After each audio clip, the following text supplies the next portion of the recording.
Hello guys, स्वागत है आपका एक और नई वीडियो में। आप देख रहे हो हमेशा की डक्टलाइन 4125 है। तो यहाँ पे देखो हमने लिख रखा है फ्लैंज होल इक्वल डिस्टेंस है, ठीक है। तो हम लोग जब डक्टर का काम करते हैं तो उसमें जो डक्टर बन हैंड फ्लांज हो या एंगल फ्रेम हो, ठीक है, उसमें होता क्या है कि हमको जो है नट बोल्डिंग के लिए होल करना पड़ता है, जो 10 mm का हो या 6 mm का हो या 8 mm का हो। तो वो हॉल का मार्किंग हम किस तरह से करेंगे कि जो हॉल है हमारा मतलब वो इक्वल आए, मतलब हम कैसा भी डक्टर लगा सकते हैं, हॉल जो है हमको इक्वल मिलेगा, या एंगल फ्रेम में हो या किसी में हो, ठीक है। उसी के बारे में बताऊंगा। दो तीन तरीका होता है, मैं यहाँ पे एकदम जो आसानी वाला है वो बता दूंगा, आप समझ जाओगे, ठीक है। तो डक्टर का साइज है हमारा 215 बाई 90 mm, ये लेंथ है 12। और जो फलांच होता है वो 25 mm का चौड़ा भी होता है, 30 mm का भी होता है, 40 mm होता है या 50 mm होता है। हैंड फलांज में भी आप बनाओगे तो वहाँ पे भी आपको देखने को मिलेगा कि अलग अलग साइज के फलांचेस रहते हैं। तो मैं यहाँ पे फ़िलहाल ले रहा हूँ 30 mm का। तो जो साइज़ है ये साइज़ 215 है। जब इसमें हम 60 mm प्लस करेंगे, मतलब फलांचे जो है 30-30 का आएगा, तो वो फलांचे बाहर आता है, डक्टर के चारों साइड बाहर आए। तो यहाँ पे मैं एक सिर्फ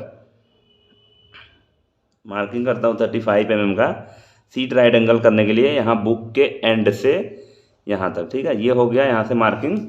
और फिर यहाँ से हम साइज ले लेंगे जो कि है हमारा 215 mm है साइज यहाँ पे, लेकिन मैं टेप कितना पे 100 पे लगाता हूँ। यहाँ से हमारा परफेक्ट मार्किंग आएगा 215 mm यहाँ पे।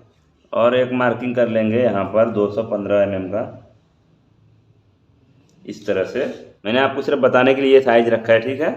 और इधर से भी मैं एक मार्किंग कर लेता हूँ, यहाँ से सीट हमको राइट एंगल चाहिए, तो मैं 35 mm का मार्किंग रख लेता हूँ, क्योंकि हमको जो है फलांच 30 mm है, तो उसके लिए फिर से यहाँ पे साइज आएगा, ये हो गया। और यहाँ से हम करेंगे साइज जो कि हमारा है 90 mm, इस तरह से। और एक यहाँ पे, ठीक है। तो इसको पहले राइट एंगल मैच कर लेना है। और एक मार्किंग यहाँ पे।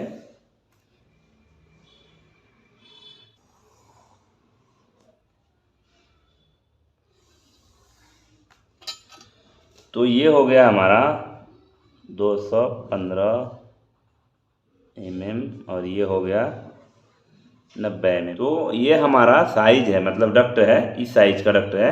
अब इसमें जो फलांच लगेगा, जो फलांच है 30 mm का, ये बाहर आएगा, इधर भी 30, इधर भी 30, इधर भी 30, चारों तरफ। तो मैं उसका मार्किंग कर लेता हूँ। ये समझ लो मेरा 30 है, तो मैं यहाँ से 30 का इस तरह मार्किंग लेता हूँ। और एक यहाँ पे सेम उसी तरह इस तरफ ले लेंगे।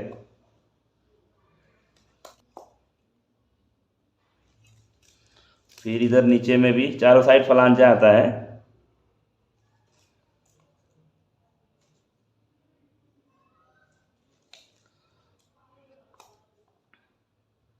एक यहाँ पे, एक यहाँ पे, ठीक है। तो इसको भी मैं मार्किंग कर देता हूँ ताकि जो है कंफ्यूजन ना रहे।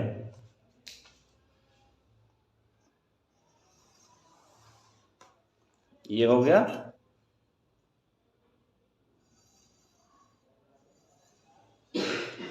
और ये वाला फिर,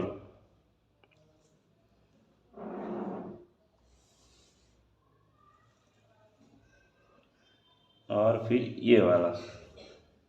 ये जो है ये फलांच का चौड़ाई हो गया, मतलब 30 mm जो हमने लिया है। अब होता क्या है, जो हम लोग हॉल मारते फलांच का, वो इसके सेंटर में होता है, चारों तरफ से सेंटर में होता है, ठीक है। तो यहाँ पे हम लोग जब काम करते हैं डक्ट का, तो हमको एक जीआई सीट का घसर बना के हम लोग इस पर मार्किंग कर लेते हैं जीआई डक्ट में। एंगल फ्रेम में भी हम उससे यूज़ कर सकते हैं, लेकिन यहाँ पे मैं मार्किंग करके दिखा देता हूँ ताकि कुछ कन्फ्यूजन ना रहे। तो मार्किंग करने के लिए इसका हम हाफ करेंगे, जो 30 है उसका हाफ करेंगे, 15 आएगा एक यहाँ पे। सेम उसी तरह चारों साइड फिर से हम मार्किंग कर लेंगे 15 mm, मतलब इसका सेंटर लेना है। आपका जो भी फ्लांच रहे उसका लेना है। मेरा यहाँ पे 30 mm है, इसके लिए मैं इसका हाफ कर रहा हूँ 15 mm, इस तरह से।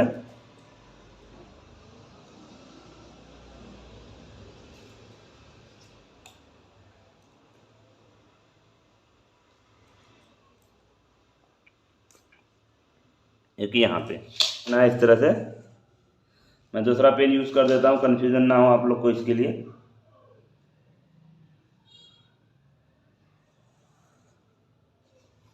ये हो गया।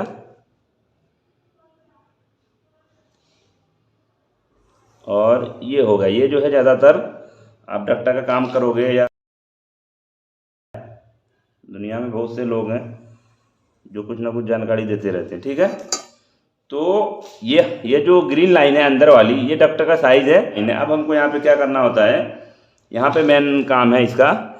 तो हम यहाँ पे अभी क्या करेंगे, यहाँ से यहाँ तक की दूरी देखेंगे टोटल। यहाँ से मतलब ये पॉइंट से ये पॉइंट तक ये आ रहा है हमारा 246 246 mm आया। उसको हमको यहाँ पे क्या करना होता है, डिवाइड करना होता है।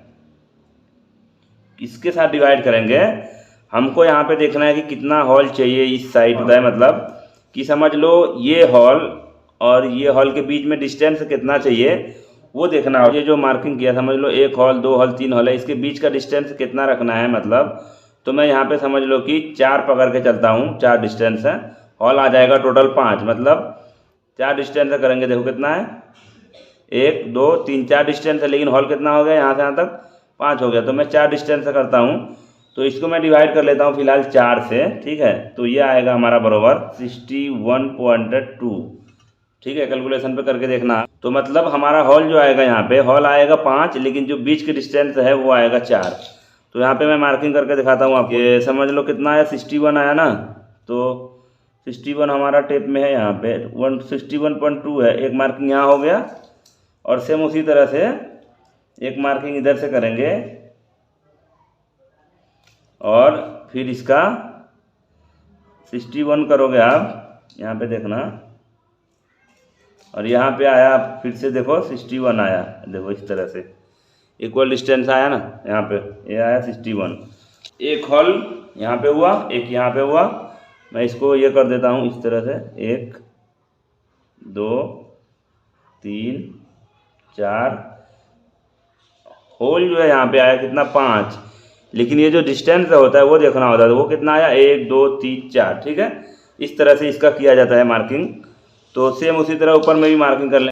यहाँ पे देख सकते हो 61 का मार्किंग एक सेम। अगर मैं यहाँ से भी करता चला जाऊँगा तो मेरा सेम उधर उसी तरह आ जाएगा, लेकिन दोनों तरफ से मैं करते आऊँगा तो ज़्यादा बेहतर रहता है, ठीक है। यहाँ पे हो गया, यहाँ पे देखो हमारा 61 आ गया। तो एक हो गया हमारा यहाँ पे, एक यहाँ पे, हॉल हो गया टोटल 5, डिवाइड किया था हमने 4, ठीक है। फिर उसी तरह से इधर भी सेम उसी तरह प्रोसेस है। तो यहाँ से यहाँ तक की दूरी देखेंगे, ये आ रहा है हमारा 120 mm आ रहा है, ठीक है। ये आया 120, इसको हमको डिवाइड करना है कितना है। तो इधर क्या होता है, छोटा साइज है, आपको मतलब मैं समझाने के लिए बता रहा हूँ, आपको जितना रखना है उतना रख सकते हो। मैं इसको फिलहाल डिवाइड कर रहा हूँ 4 से, ठीक है। तो हॉल जो है आएगा 5, लेकिन जो बीच की डिस्टेंस है वो 4 आएगा। तो ये आएगा बराबर 30, मतलब इसके बीच की दूरी जो है 30 mm आएगा। तो यहाँ पे मैं मार्किंग कर देता हूँ। तो यहाँ पे हमारा पहला मार्किंग आएगा, ये रेड लाइन पे 30 60 90, और यहाँ पे होगा 120। टोटल हॉल कितना हुआ, 1 2 3 4 5, लेकिन बीच का डिस्टेंस कितना है, 1 2 3 4, ठीक है, जो कि हमने 4 पे किया है। तो हमारा एक हॉल ये हो गया, एक ये हो गया, एक ये हो गया, ठीक है। उसी तरह डिवाइड इधर भी सेम वही मार्किंग करना है, 30 60, यहाँ पे 90। फिर हम यहाँ से देखेंगे तो ये 30 ही बचता है, ठीक है। तो यहाँ पे होल कितना हुआ, 1 2 3 4 5 हुआ, लेकिन हमने डिवाइड कितना किया था, 4। ये 4 जो है, ये इसके बीच की जो दूरी है ये 4 है, 1 2 3 4। अगर हम देखेंगे बीच में यहाँ पे डिस्टेंस है, एक यहाँ पे है, ये है, ये इसको डिवाइड किया जाता है। तो ये 4 हुआ, होल जो है 5 आ जाएगा। तो इस तरह से जो है रेक्टेंगल डक्ट है या एंगल फ्रेम है, इसमें आपको होगा क्या कि ये फ्रेम आप मतलब कहीं पे भी यूज़ कर सकते हो। समझ लो सेम साइज का डक्ट है, कहीं पे ये मार्किंग इस तरह का रहेगा, तो ले जा करके आप सेम इसी तरह में लगा सकते। इसमें दूसरा तरीका ये था कि अगर हमको चाहिए कि सेम इक्वल डिस्टेंस से चाहिए, मतलब इधर 30 लिया इधर भी 30 ले सकते थे, जितना चाहिए उतना। लेकिन ये छोटा साइज है, इसमें जो है हॉल जो है थोड़ा कम रखा जाता है। मैं यहाँ पे जब बराबर रख दिया हूँ 5। तो इसमें होता क्या है कि आप ये डक्ट का उठा करके कहीं पे भी लगा सकते हो सेम साइज।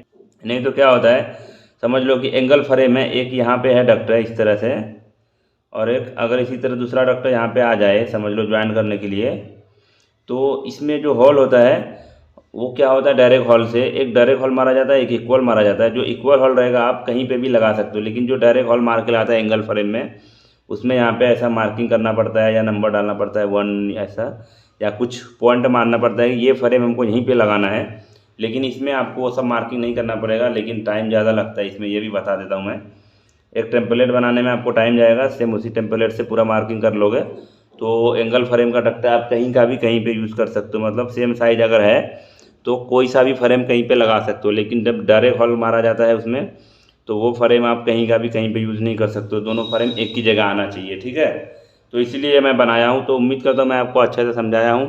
अगर आपको कुछ भी डाउट हो कमेंट करो, वीडियो को पहली बार देखो लाइक कर दो, चैनल पर पहली बार आए हो सब्सक्राइब कर लो, और मिलते हैं हम आपसे एक और नई वीडियो के साथ। Thank you.